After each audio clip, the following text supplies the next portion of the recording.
Welcome to Every Step Podcast. I'm Krystyna Weston. And I'm Judith Beck. Every Step is the podcast where career and life meet. Welcome to Every Step Podcast. Judith, great to be back. Have we got a doozy today? Judith's laughing because we're going to have a little bit of fun with this one, but there is a serious side to it. It's quite contentious, the topics we're talking about today. We've got 4 key issues that we're going to play with, shall I say. We're going to chat about furries, the latest phenomenon. Well, it's not so late, but anyway, it's a rising phenomenon. And if you don't know what a furry is, we'll explain that when we chat about it. We're going to talk about pronouns. There's more than 70 odd, even more I've heard somebody say there's hundreds of them. How do we deal with them in the workplace? We're going to look at the word triggered. Are you triggered by the word triggered? And the latest issue that's been in the press the last week or so, gender pay gap. So Judith, let's kick it off with furries. Oh God, Christy, I tell you what, before I start talking about it, I just want to make one point too, just to the audience, that we're having this discussion and we have certain views about it, but what we're trying to do as well is get our views out and have an adult discussion. So if you don't agree with us, or if you want to educate us, then send us in a question, send us in some information. We're not set in stone, but we need to be able to have this conversation. And people, one of the reasons why we didn't invite people in on these topics is because the majority of people are scared to actually talk about it because they're worried about being condemned or judged or whatever. And that's not a good way to have a free society and open conversation. We need to be able to talk about these things because sometimes there can be more than one right answer. Sometimes we don't know some of the information because we were born in a certain culture and had certain people teaching us. We might not know the facts. So if anything we say today, you don't feel is right or the facts aren't right, please send us an email. We will discuss it at one of our other episodes. We will discuss what people are saying because we want to have an open and honest conversation. Yeah, well said, Judith. Well said. This topic does my head in, actually, because I want to explain what a furry is. Why don't you explain what a furry is? Well, basically, it's called interspecies movement.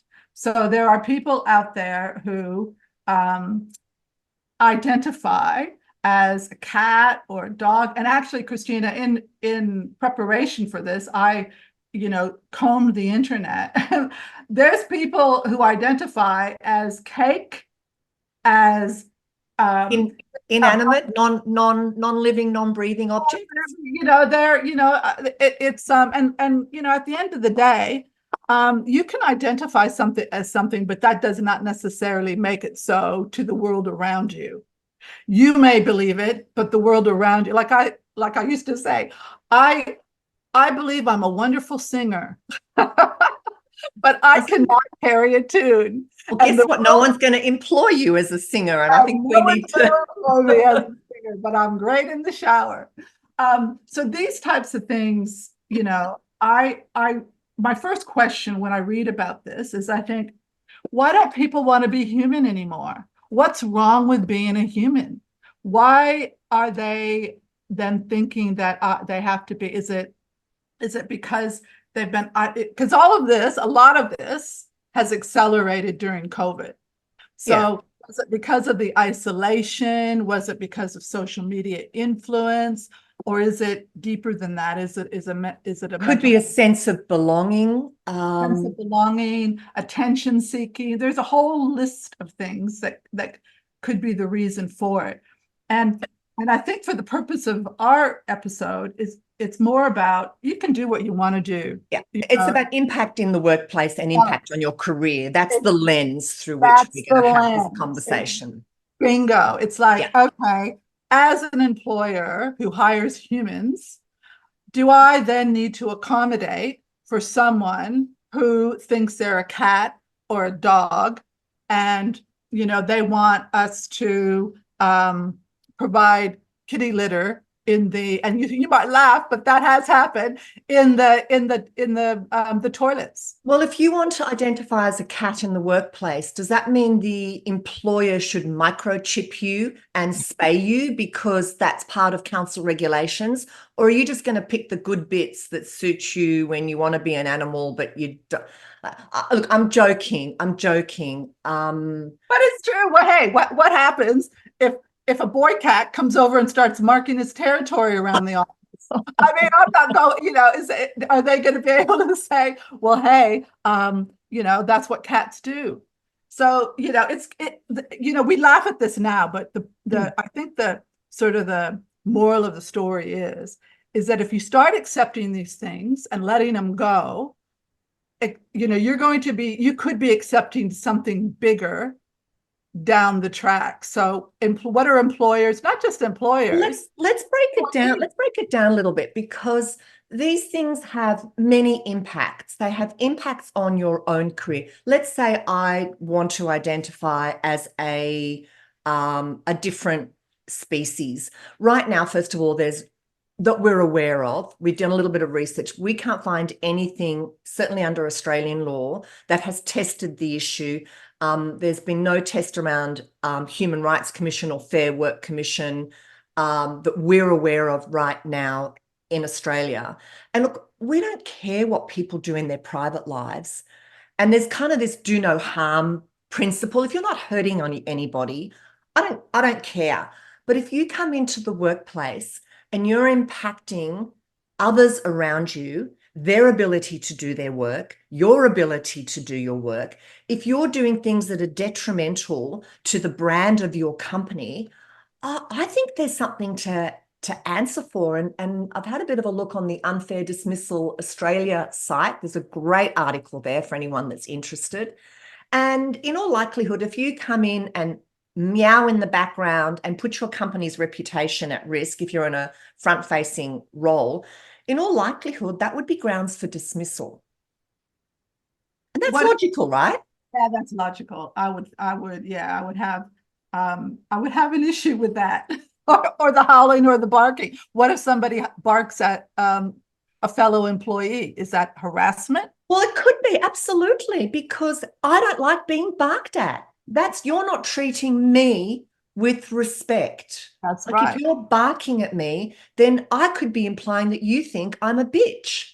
And now I've got an issue with you. Do you know what I mean? Exactly right. I mean, it is, look, it sounds funny now when we talk about it, thinking, oh, well, but I also looked up something, and it said that there's like 3,000 plus people in Australia that identify as furries. So yeah. And some of this is a media beat up as well. I mean, there is a bit of a media beat up, and I've read some of the articles too, where the headline says woman identifies as a wolf, and then you read further on, and actually she's just embodying her power animal. And I've done a lot of work in spirituality, and I understand power animals, and I have power animals myself. I don't run around telling everybody who my power animal is or what it is, but there are times when I embody that, take the energy of that. But the headline was woman is a wolf.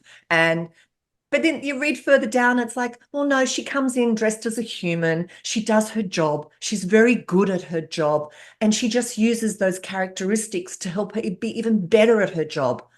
No issue. She's not putting anyone at harm. She's not coming in a wolf suit. That's her personal life that she leaves at home, and that's fine. You don't bring in the office. You don't start howling, and she doesn't. It's her personal life. That's fine. I mean, to me, I think, you are not bringing it into, but it's also because there were articles on some of the ones that we looked at where it was happening in the schools, and the schools were accommodating. Well, the school accommodated a very bright young girl who wanted to identify as a cat. And I think that's quite interesting that in the article, of that particular article, they said she was an extremely bright young girl, And I'm thinking, well, what, first of all, why do you need to say she's an extremely bright young girl? If she wasn't extremely bright, would that have a difference in the Exactly. Does it even matter? And to me, people might not agree with this, but my view is if a kid is identifying as a cat, you don't accommodate them at school. You get them help. They need a professional to find out why it is that they don't want to be human. I know what my dad would do. Back when he would have said, "You want to be a cat? Lamb or beef and for dinner tonight," and it would be out of a can, and I'd be sleeping in the garage, and that probably would last about 2 days, and then I'd be back being myself. But well, this is this picking and choosing. I just want the good aspects of this identity, but I don't want the other aspects of this identity. And it's like whether you're a human or whether you're a cat. When we're human, because we are human, when we're human, we do a lot of stuff we don't like, right? That's right. When did it become part of being human? When did it become an issue to be human? I mean, and celebrate your humanness, whichever way you want to celebrate it, as a human, not as an interspecies. And also too, when these kids are doing this, where are they getting these ideas from? Where's this coming from? Social media. And look, it's about a sense of belong. I think a lot of it is because we've lost connection, and it's about a sense of belonging, and people have fun with this. It's fantastic. There are whole communities out there, people that dress up as medieval people and go out and do jousting and battles, and or they want to, those clubs and those communities are fantastic. Yeah. If you want to be part of a furries community, brilliant. I don't know how much fun it would be wearing one of those outfits, in 40 degree heat. But if you want to be part of a community, go for it. Like, that's so important. It's so important to have that fun and to have that creativity and that self-expression. But when it comes to work, you're there to work. You're there to represent the brand of the business. You're there not to cause angst and issues for the colleagues around you. And you're there to be professional. And you're there to dress in, I think it's generally accepted that employers are entitled to have a dress code, and they expect their employees to comply, and you dress professionally. Exactly right. That's exactly right. And, like, what if somebody identified as a vampire and they came in their vampire suit? Right. Those types of things. I mean, there has to be boundaries.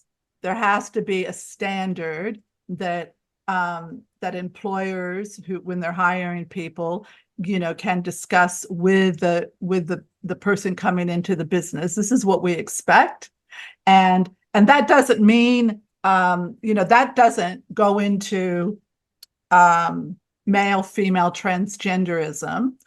So somebody who is transitioning and they were originally a man and now they're going to be a female. Clear laws and clear protocols to protect discrimination around that. Exactly. They come in wearing a dress. That's fine, as long as it's professional. Well, who cares, right? Okay. So it's like, but when you start going into the interspecies kind of thing, that's not human, and it's taken it too far in my view. Well, I think the other thing is if I'm the person who identifies as a particular animal, for example, what chances do I think I'm going to get at career progression if I want to seriously embody that persona? I'm going to struggle. Like, it's just fact. You're going to struggle in interviews. No one will ever tell you why you didn't get hired. It'll just be too hard basket. Sorry, we had too many applicants. It was so hard to decide, and you've been unsuccessful on this occasion. Well, that's exactly, you couldn't even sign your letter of offer because you'd have to put a paw print down.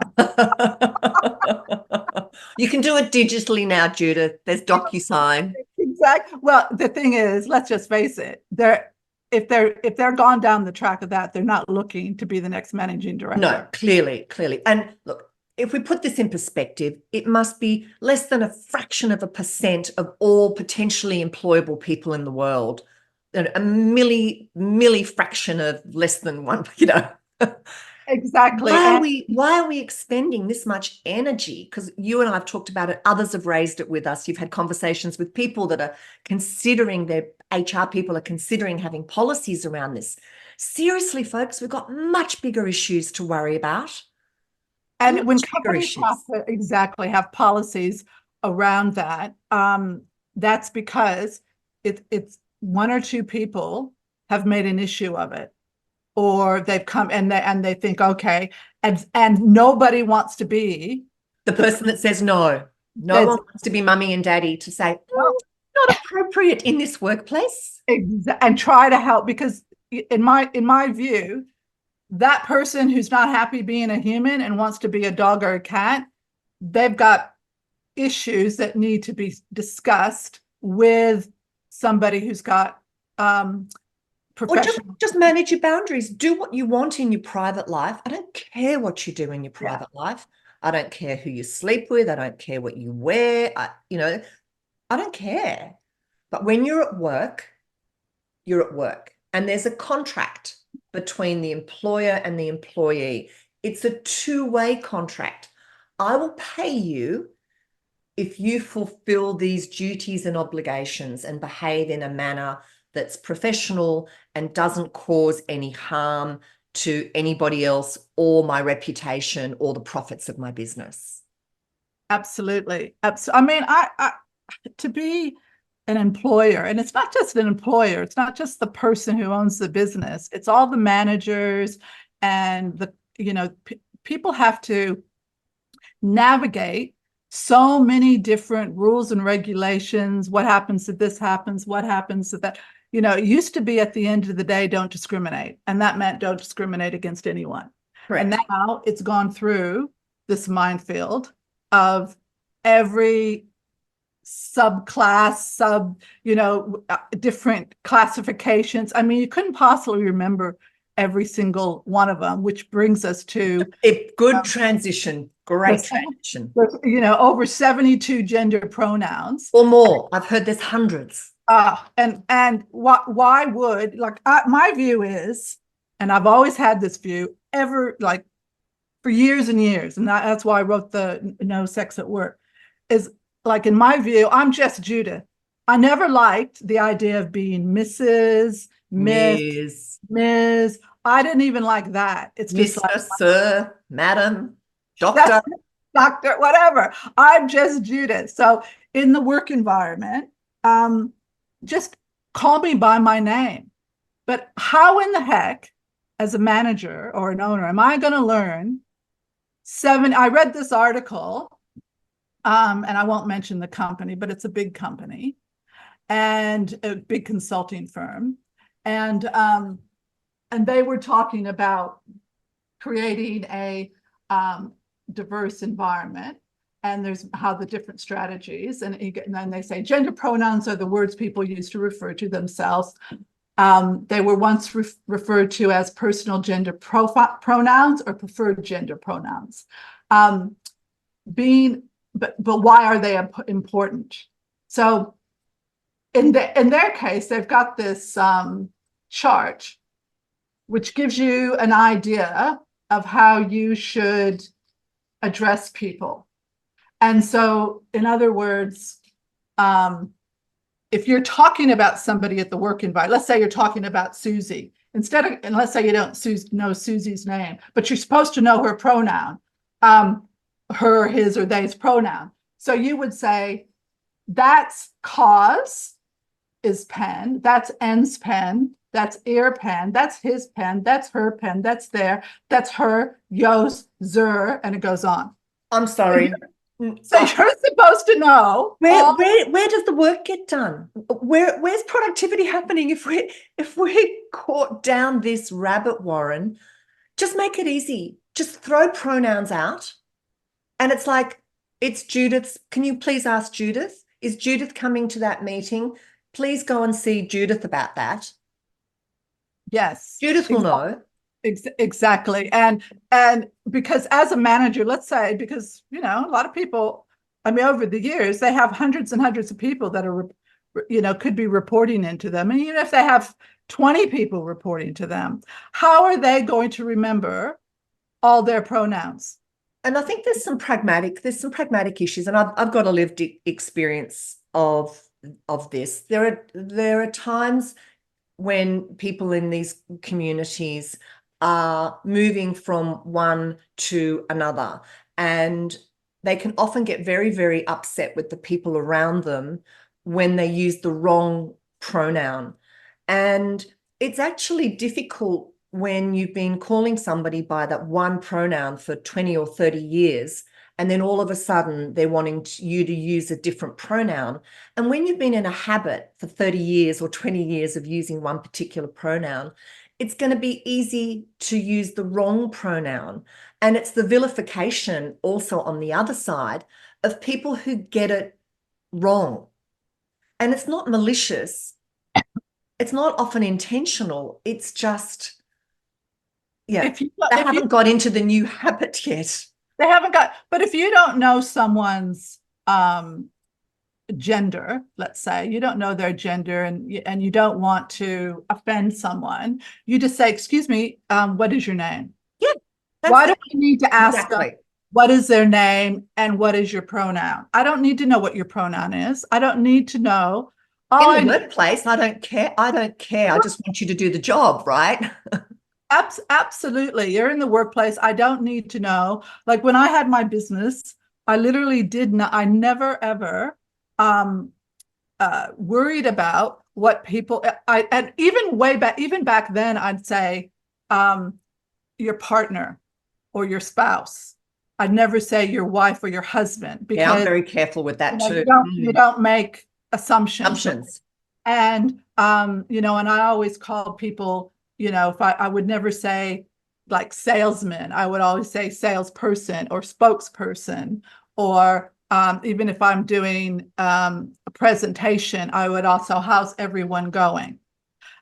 So never those stereotypical type of terms, even then, because you don't know. You don't know what someone's situation. All I need to know is their name. And to me, I think it's more respectful to call someone by their name rather than saying, oh, tell her to do it, or tell him to do it, or tell sis to do it, or tell whatever. Tell Susie, ask Susie, that kind of thing is more respectful, in my view, calling them by their name rather than by a pronoun. So perfect. Full stop, end of subject. That's it. And now if you don't agree with us, people, you need to tell us why, and write it in comments, whatever. Tell us why you don't agree, and educate us, because we want to know. We want to continue this conference. We don't want you to be triggered, which is don't start me on that one. Don't start me on that one. So that's a word that's come into our vernacular that is so misused. It's terrible, and it completely diminishes the lived experience of people who have stress disorders or have been medically diagnosed with anxiety disorders. It seems like every second person is now saying, oh, I was triggered. That, and the thing is, like, there's a lot of information of this if you Google things about being triggered, and the consensus is that it is being misused completely. Using here's something here, using the term triggered without the intention of describing a diagnosis minimizes the experiences of someone suffering from PTSD related triggers, according to the National Center for PTSD. People who have been through trauma, loss, or hardship in the past may be even more likely than others to be affected by the new potentially traumatic events. And the thing is that this is what happens, I think, in our society these days. We grab onto something, we use it, and it gets overused, and it diminishes the intent of what the initial word meant. And, that's, So let's talk about how it's being misused in the workplace, because this is, there are a number of people that are seemingly uncomfortable about doing a particular task, and their go-to is, oh, I can't do that, or you can't say that, I've been triggered. And then all of a sudden the employer, who is not meant to be a psychiatrist or a psychologist, feels vulnerable. It's the employer who feels vulnerable, or the manager or the leader feels vulnerable, because they're worried that there's going to be a complaint against them, an HR complaint against them around bullying or whatever else. And really the issue is the person feels nervous, or they feel uncomfortable, or they don't feel they have the skills, but it's got nothing to do with being triggered unless they've had a highly traumatic experience and a medically diagnosed anxiety disorder around a particular situation. And if that's what's happened, there needs to be a conversation about it so that people can be respectful of that in the workplace.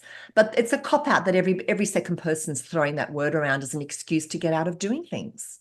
absolutely. And I think that's a lot to do with lack of resilience. Agree. And like they're so, it used to be that the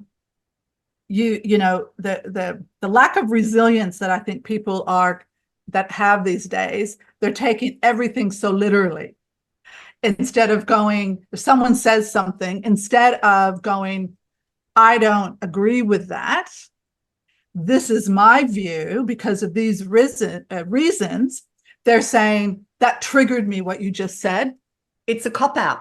It's a cop-out.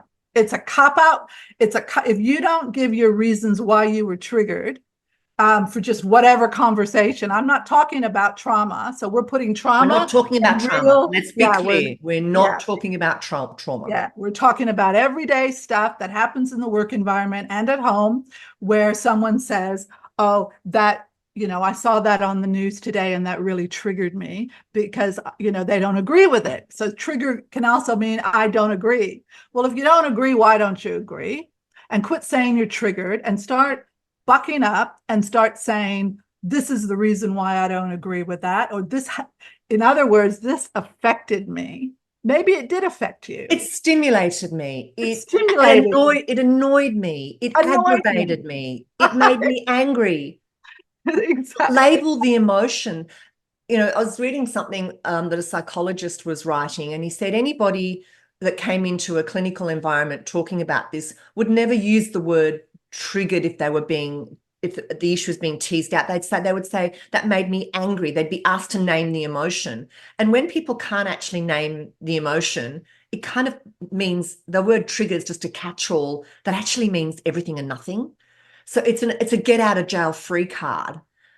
When somebody really looks introspectively, they should be able to name the emotion in terms of, gee, that made me angry, or gee, he pissed me off, or gee, hearing that was annoying. We can actually name. There's a lot of stuff going on through YouTube, and you see these little videos that come up in your feed and everything. And I see these ones where the police pull somebody over and they pull them out and they won't get out of their car, and they'll say things to the police officer like, I'm sorry, officer, but I have social anxiety.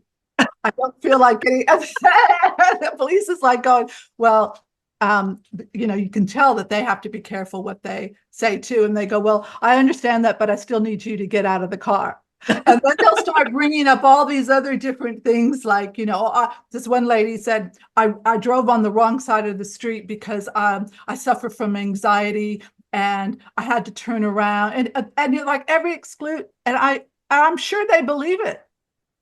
I'm sure they believe it. Still broken the law. They still broke the law. You're still getting a ticket. So I think the moral of the story there is people need to get a thicker skin. At the end of the day, people, if you're finding yourself being angry and upset or triggered or whatever, start looking at yourself. Absolutely. And people don't want to. That's the problem. It's actually hard work to look at yourself. It is. Yeah. It's confronting. It's Yeah. confronting to look inward. It's confronting to actually feel emotions. It is. It's hard work. And that's why people don't want to do it. It's called life. It's It's called called life. and it's called a journey. And it's kind of like if you stop every time something annoys you slash so-called triggered or upsets you and think I can't do it anymore, you'll never get anywhere. Get some Like help. Get some help. Seriously. If this is you, please go and get some help. face your fears, get face your fears. It's not as bad as you think it is. In the moment you think everything is really bad and I can't get through it, it's never as bad as what you think it is. And you just need to be prepared to ask for help. And a good counselor will help you work through all of that and help you identify what's really going on. Absolutely. Absolutely. And give you management tools to help you deal with things in the future. But we need to create more resilience in our young people, in our employees, and that doesn't mean we abuse, it doesn't mean we make them work stupid hours. We're not talking about any of that. I'm talking about emotional resilience. Life is hard. People are always going to say mean things. There's always going to be somebody that does something or says something or behaves in a way that upsets you. It's how we deal with it that matters. How we What deal was the first thing you with it learned when you matters. were little? You'll remember this. The first thing you learned to deal with people calling your names was sticks and stones will break my bones, but names will never hurt me, right? That was the first thing that your parents or somebody taught me that when I was little. And you just had to repeat it because the kids around would call you names or they would, And the truth is words do hurt. I mean, the truth is that words do hurt, but it's how we process those words and what meaning we give to those words. That's where we need to start flexing our resilience muscles and our self-confidence muscles and our belief in ourselves. The less we believe in ourselves, the more open we are to being upset by other people's words or when they ask us to do something that we feel uncomfortable about doing. We just got to own our stuff. We've got to own our stuff. I don't feel comfortable about public speaking, right? Whatever, like if somebody says to you, I need you to get up and do this. Oh, I'm a bit nervous about that. I feel uncomfortable about that. Just own it. Get the right coaching, get the right support. Or I've got to have a difficult conversation. I've got to make people redundant, or I've got to have a difficult conversation with somebody about their performance. It's difficult. It's not easy. If you've never done it before, of course it's hard. But ask for support in that conversation. And if someone calls you a name or says something to you, you need to consider the source. You need to go, okay, what's going on for them? Yeah. It's like, I feel sorry for them that they're so negative and their life is so horrible that they feel the need to call me a name and, laugh it off. Just do when I say laugh it off, you're right. That sometimes things can hurt, but they only hurt as much as you let them hurt you. If you dwell on it and you stew on it and everything else, then they've won. Yeah. And we're not talking about bullying here. Let's be clear, folks. We're not talking about systemic bullying here. We're talking about other issues around. But it's about standing up for yourself. It's about standing up for yourself as well and learning how to do that. And it's always hard the first time. But the more you do it, the easier it becomes. And the key is if someone is treating you or annoying you or you're having issues, you got to speak to somebody you trust. Yeah, go and speak to somebody you trust. Exactly. Now let's talk about money. Let's talk about money, honey. Okay, so the big news the last week, has been the release of the gender pay gap study. So any company in Australia with employees more than 100 now has to report on the gender pay gap. And I have to say, if I'm being balanced about it, Judith, there's a bit of a media beat up here. Yes, there is a gender pay gap, but the way they calculate that is if you're in a female-dominated company, for example, they take the median salary of the females, who are typically lower paid salaries, And then they take the median salary of the men. And often they're in senior executive roles, or they're in engineering roles or tech roles where they get paid more. And what has come out is that there is a gender pay gap. And I think there's a bit of a media beat up, a bit of divisiveness around there. I think the biggest issue around all of this is that we have insufficient numbers of women represented in those senior, better paying roles. And I think that's the problem that needs to be fixed, because this gender pay gap story is not about like for like, and there's still issues in terms of same job, same pay. But I think this big gap in reporting that we've seen this week is a little bit of clickbait. Oh, yeah, I'm sure. I mean, I'd love to. We should get Bianca from Financy on here, who does all the a lot of the stats, to talk about this as well, because like we did when I had my executive search business, we did salary surveys for 10 years for one of the magazines. And so this was something that I personally was actually speaking to people. Now that's in financial services, right? So it is different. It is a different industry. But one of the things that I found, and I truly believe is probably no different today, just by given all the people that I speak to, is that one of the things that I saw that was a big issue in the salary differences within the same level type roles were that the women tended to be in the roles longer. So they tended to be long-term in that role, where the guys tended to move. And get a pay increase every time they move. Exactly. So as a headhunter, obviously, when we would bring people over, they would get a big increase. And there could be four people in that team that were on lower salaries than that new employee. So the men turned over.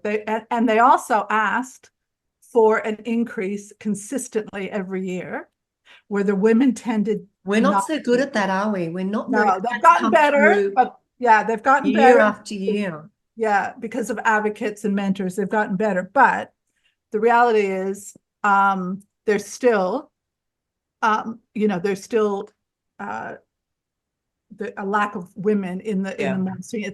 The numbers have increased too much, as far as I know.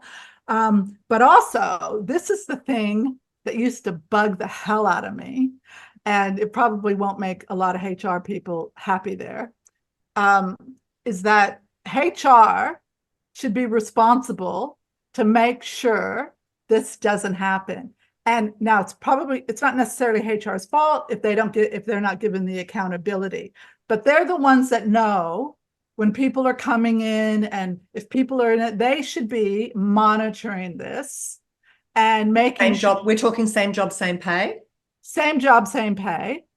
Same job, same pay. Or, I mean, let's face it. I think I read somewhere that the reason why the men, because of bonus structures as well, because they were making higher bonuses. Well, because if we're talking about hourly paid workers, not executive salaries, then of course there'll be people that will be doing more overtimes, they'll be getting more money. And, if there are women of childbearing age, there's those classic issues that keep coming up time and time again, that maybe the women aren't doing as much overtime because they're taking a bigger brunt of the child rearing experiences. Absolutely. They don't want to move companies as much because they want to get, if they're in an organization that pays great maternity leave, you want to stay there, you want to be there so that you're entitled to it, and then you want to enjoy the benefit of it. I interviewed a lot of executive level women who were not at the divisional director level. They were more at like the general manager level.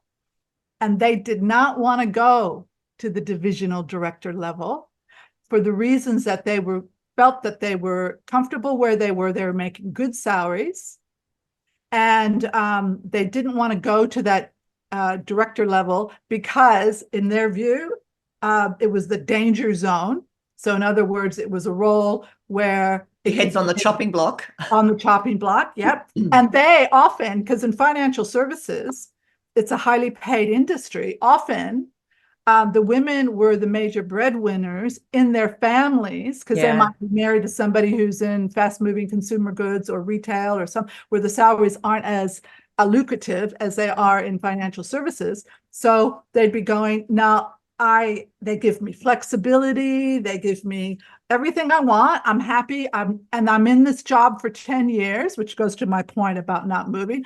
And I want to stay. So there are some things within some of these stats that aren't quite accurate. And there probably needs to be something done as far as getting in. I mean, look, I have always said, if we look at who is Shamara, who's the CEO of Macquarie, she's the highest paid CEO. Oh, phenomenal woman, phenomenal. So if she's the highest paid CEO, what's the problem? How did she do it? I think, yeah. And look, it's complex and it's nuanced. And I think, the big beat up was around female brands. So there was a retail clothing brand that had massive gender pay gap issues. Most of their floor staff were women, but their senior executives were mostly men. And when they compared the salaries, of course, they were out of kilter. I think it's nuanced. It's industry by industry. It's personal life decisions. To your point, some women are making different choices. They don't want the extra responsibility, or they want the job security over that high paying salary. It is so nuanced and so complex, and we've been trying to unravel this for years, and we're making progress. And that doesn't mean to say we shouldn't continue making progress, doesn't mean to say we shouldn't continue to encourage women to step up, because part of the issue preventing women from stepping up is our own limiting beliefs.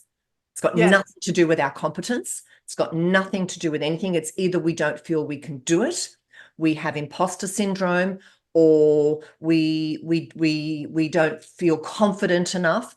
And it just takes a bit of encouragement and a bit of mentorship to say, you got this, babe, you've got this. Absolutely. And the other thing, I think that some of the things that came out was that about the superannuation. And, superannuation should be paid in full during maternity leave. And that's the big gap. There are big gaps when women take time out. They take time out and things. And that was what there are some structural issues there. Yeah. So there's some work to be done. Would love to know everybody's thoughts on that. Again, if you've got more information and you want to enlighten us. We need more women in senior roles. We need more women in senior roles. And in politics, and while we're at it, and in politics, because, yeah. Yes, I think so. Well, there is a group that has, I forgot the name of it now, that is pushing women in politics, and they're doing a great job. I'll look that up, and we can talk about that on another. More balanced representation in the senior leadership roles, because we get better outcomes. Yeah, we've just got to keep working at how we make that happen. And that's part of that diversity, that diversity and inclusion, and making sure that happens. And not because I know we have the argument of merit versus quotas, and that's been going on forever, but equal opportunity for what's the word I'm thinking of, that the opportunity of when someone's going access. For a role. Yeah, opportunity of access. Exactly. Yes. So I mean, that's really important. And also there's still things that they can do within organizations to make sure that, one, they are hiring the best person, but that everybody's getting that opportunity. And I think it comes down to the recruitment process as well. Making sure that there's equality on the panel of people who are doing the interviewing, to be able to make sure that there's not bias. But anyway, that's also preparing people. If we've identified that there are insufficient numbers of women in senior roles, is get some programs in there to make sure that the women who have been identified as potential future, executive leaders, that they're coached and mentored to actually step into those roles. Many of them are already there mentally, emotionally, psychologically, competence-wise, but there's a whole bunch who could do the job that just don't believe they can do the job. So support them to believe that. Support them to believe, and give them equality of opportunity to be able to go and to participate in that process.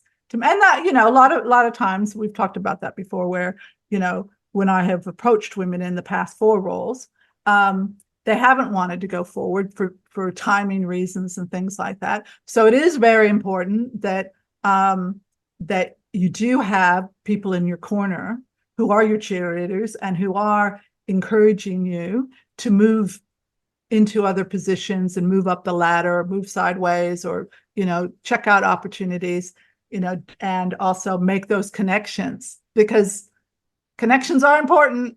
Yep, definitely. Relationship Definitely. connections. And, we've been losing a lot of that in the last 3-4 years, and it's time to pump it back up again. Yep, definitely. Well, did we bite off more than we could chew this episode, Judith? Well, I don't know. Let's hear what the responses are. Let us know what you think when we put this out. Follow us on Spotify and YouTube and Apple, or whatever your platform is. But also comment when we put out the post on LinkedIn and on Instagram. Tell us what you think. We can take it. We're resilient. We're resilient. Thanks, Krystyna. Thanks, Judith. See ya. Bye.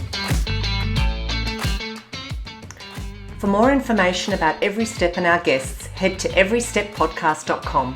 To be notified of new podcasts, please subscribe via your favourite listening platform. And of course, follow us on social media and direct message us to share your ideas about guests or topics.